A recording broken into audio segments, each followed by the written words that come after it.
রাজীব গান্ধী আর ইন্দিরা গান্ধীর কি সিকিউরিটি কম ছিল? তাদের ভারতবর্ষের সর্বোচ্চ সিকিউরিটি ছিল।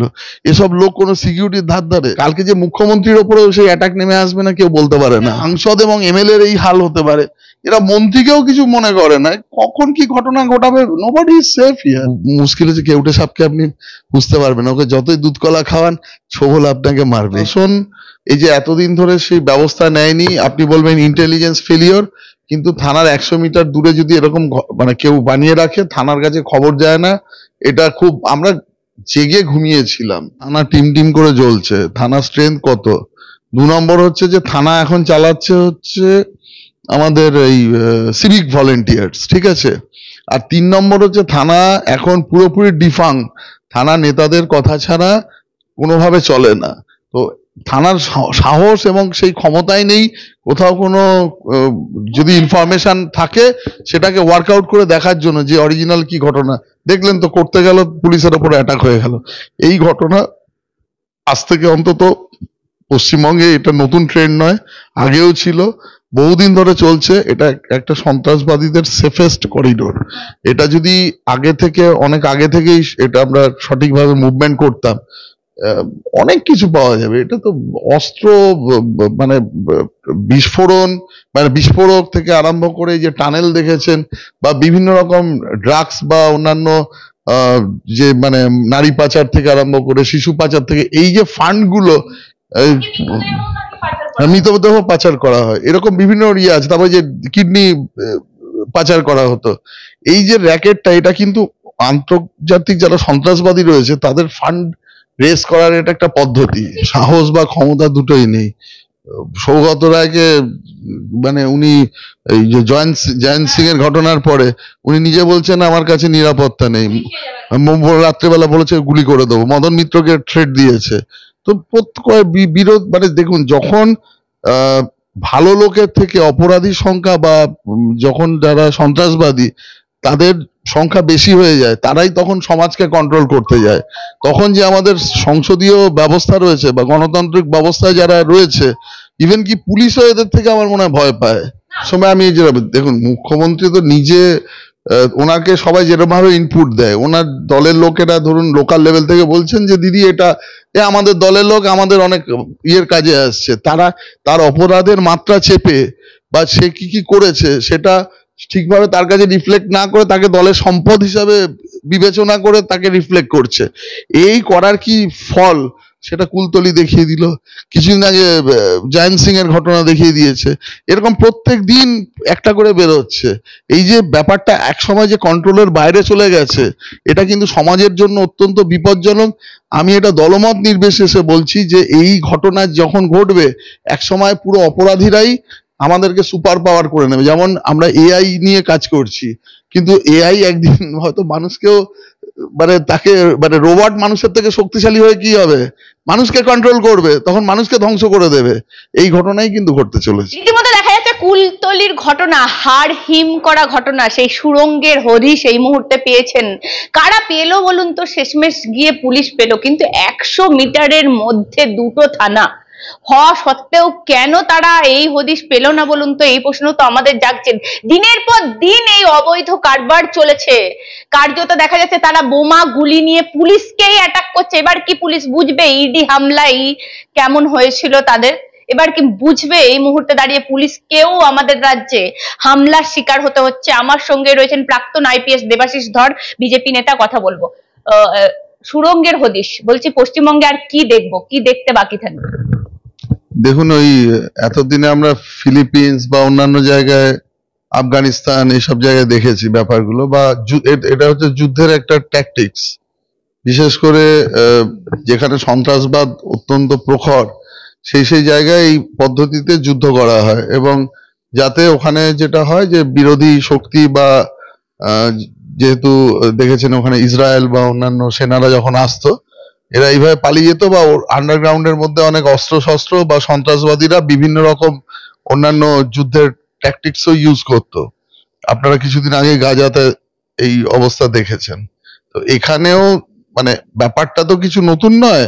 দেখুন, বিভিন্ন জায়গার মানুষের সাথে, দেশের সাথে যাদের মধ্যে জঙ্গি কার্যকলাপের মতো মতলব থাকে, তারা তাদের মধ্যে সম্পর্ক রাখে। এরকম ভাবার কোনো কারণ নেই যে এখানে বসে কেউ মানে আমাদের হামাস কেউ বা আইএসআইএস এর সাথে যোগাযোগ নেই বা মোটিভেট করছে না, এগুলো তো হামেশাই পাওয়া যাচ্ছে। এবং এদের সমর্থনে অনেক সময় আমাদের এখানে মিছিলও বেরোচ্ছে।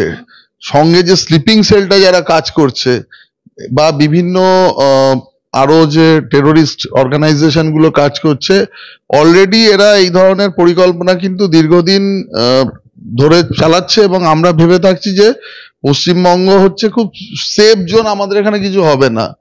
বারবার এটা ভুল প্রমাণ হচ্ছে। যে কোনো দিন আমরা বড় ঘটনার জন্য অপেক্ষা করছি।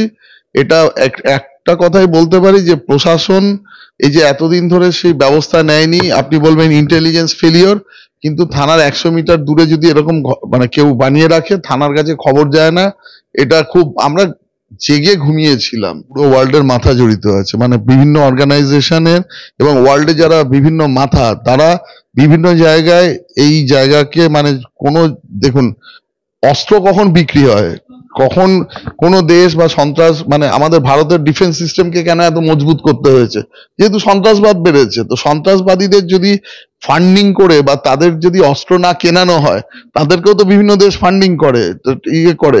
তো সেই জায়গায় দাঁড়িয়ে তাদের সেই জায়গাগুলো মানে দখল থেকে আরম্ভ করে বিক্রি বা ওয়ার্ল্ডের যেটা মেন ট্রেড থেকে আরম্ভ একটা ওয়ার্ল্ডের একটা ডার্ক ওয়েব বলে একটা আমরা কম্পিউটারে জানি, সেখানে বিভিন্ন রকম ঘৃণ্য ব্যবসাগুলো হয়। কিন্তু এটাও সত্যি যে এরাই পুরো দুনিয়াটাকে কন্ট্রোল করে। দেখুন, যারা যে কোনো সন্ত্রাসবাদী বা যারা মানে আমাদের এখানে যারা অপরাধী হয়, তারা শাসক দলকে আশ্রয়, কারণ যারা শাসক দলের ছত্রছায়া থাকলে তাদের উপরে গায়ে হাত পড়বে না।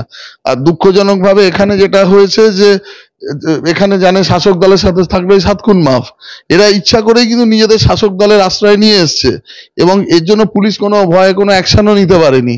আর তার আগে যদি এই যে আমাদের সেগ্রিগেশন যদি না হতো, দল মানে বর্ণ ধর্ম এসব না দেখে যদি আমাদের পুলিশ সঠিক কাজটা করতো, তাহলে কিন্তু এই অবস্থা হতো না। পুলিশ কোথায় একটা নিরীহ লোককে কে কার এগেনস্টে একটা স্টেটমেন্ট দিয়েছে তার জন্য দেখাচ্ছে তুলে নিয়ে যাচ্ছে।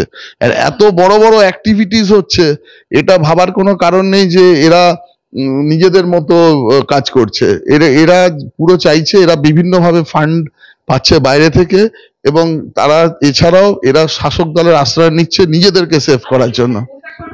এই মুহূর্তে দাঁড়িয়ে তৃণমূলীকরণ হয়ে আছে।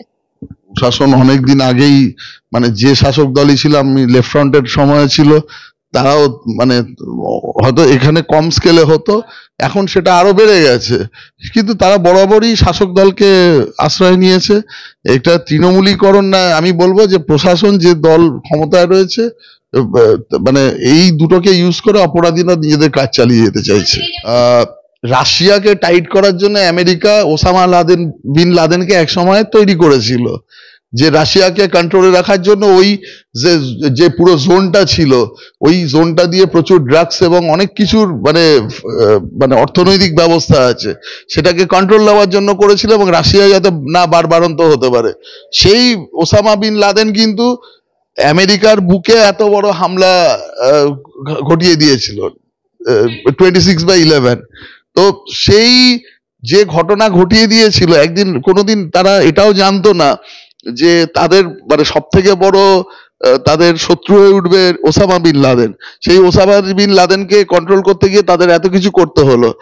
আমরা যারা ধরুন শাসক বা প্রশাসক বা বলতে পারেন যারা গণতান্ত্রিকভাবে নির্বাচিত হয়ে আসেন, আমরা আমাদের কাছে অনেক লোকজন অনেক সময় ঘুরে বেড়ায়, আমরা ভাবি যে এদেরকে তৈরি করলে আমাদের লোক হয়ে উঠবে, কিন্তু আলটিমেটলি তারা যে ফ্র্যাঙ্কেনস্টাইন হয়ে উঠবে একদিন, তারা আমাদেরই মারবার জন্য মানে আমাদের থেকেই মানে বেশি পাওয়ারফুল হয়ে যাবে। হ্যাঁ, তো এই এই ঘটনা সেটা প্রমাণ করে। এটা আগেও প্রমাণ হয়েছে, এখনো হচ্ছে, এবং পরবর্তীকালে এরা যে আমাদের জন্য কতটা বিপজ্জনক, এরা সমাজের মানে একদম একজন মানে দাগী অপরাধী। একই সাথে দেখা যাচ্ছে 21শে জুলাই তৃণমূল কংগ্রেসের, আপনি জানেন 21শে জুলাই শহীদ দিবস পালন হয়, সেই জায়গায় দেখা যাচ্ছে শুভেন্দু অধিকারী বলছেন হত্যা দিবস পালন করবেন। বলছে যেখানে আইডেন্টি কার্ডের লড়াই ছিল সেখানে হত্যা দিবস বিজেপির কর্মসূচি নেওয়া হয়েছে। কেন? কুণাল ঘোষ কটাক্ষ করেছে অলরেডি। দেখুন, মানে এই রিসেন্ট কয়েক বছরে এত বেশি ঘটনা ঘটেছে, এটা তো খুব দুঃখজনক। এবং এটা যেখান যেখান থেকেই হোক না কেন, আমি বলছি যে মানুষের, যে কোনো মানুষ এত হত্যা হয়েছে বা এত টর্চার হয়েছে, তো এই জায়গাটাতে দাঁড়িয়ে হয়তো শুভেন্দু অধিকারী উনি প্রোগ্রাম নিয়েছেন। তো আমি এটুকুই বলতে চাই যে এই ঘটনা অত্যন্ত সমাজের জন্য দুঃখজনক। এটা হয়তো উনি সিম্বলিক হিসাবে পালন করার জন্য করছেন, কিন্তু আমার মনে হয় শাসকেরও বোঝা উচিত যে যেভাবে অপরাধীরা অপরাধমূলক কাজ করে চলেছে এবং সমাজের উপরে তারা কর্তৃত্ব বিস্তার করছে, যখন প্রশাসনকেও মানছে না, তারা কোনো, আজকে যদি ধরুন কোনো সাংসদকে বা এমএলএ কে না মানে, হতে পারে সেই এমএলএ এর সাথে হাত ধরে হয়তো একদিন বেড়েছে, কিন্তু তারপরে সেই এমএলএ কেই মারার জন্য তারা রেডি হচ্ছে। কালকে যে মুখ্যমন্ত্রীর ওপরেও সেই অ্যাটাক নেমে আসবে না কেউ বলতে পারে না। তো এই ঘটনা যদি না সমূলে বিনাশ করা যায়, আমি যেহেতু একজন মানে অ্যাডমিনিস্ট্রেটর হিসেবে কাজ করে এসেছি, আমার মনে হয় হাত থেকে অলরেডি বেরিয়ে গেছে, সুতো ছেড়ে গেছে। অবশ্যই উনি আজ করতে পারছেন না কেন, উনি আমার থেকে অনেক বেশি বিচক্ষণ, আজকেও কিন্তু ওনার হাতের বাইরে চলে যাচ্ছে সব। এই যে বিভিন্ন ঘটনা পরপর পরপর বেরিয়ে আসছে, কবে গিয়ে এরা যে একজন যদি সাংসদ এবং এমএলএ এর এই হাল হতে পারে, এরা মন্ত্রীকেও কিছু মনে করে না, কখন কি ঘটনা ঘটাবে, নোবডি ইজ সেফ হিয়ার। একই সাথে দেখা যাচ্ছে শহরের বুকে নুসরাত জাহান নীলবাতির গাড়ি করে ঘুরে বেড়াচ্ছে, যেহেতু তিনি প্রাক্তন হয়ে গেছেন। নীলবাতির গাড়ি, সেইটে সমালোচনার ঝড় বয়ে গেছে, কিভাবে দেখছেন? দেখুন, আইনটা কারোরই ভাঙা উচিত নয়। আমার মনে হয় এটা যারা শহরের মানে আমাদের কলকাতা পুলিশের প্রশাসন আছে, ওনাদের কাছে লিস্ট আছে, এবং এবার লিস্টটা সরকারিভাবেই বেরোয় যে নীলবাতি ব্যবহার করতে পারেন, তার বিরুদ্ধে। হ্যাঁ, তার বিরুদ্ধে এটা তো প্রত্যেক বছরই লিস্ট বেরোয়, এটা নতুন কিছু নয়। এটা মানে কলকাতা পুলিশের উচিত এর যথাযথ অ্যাকশন নেওয়া।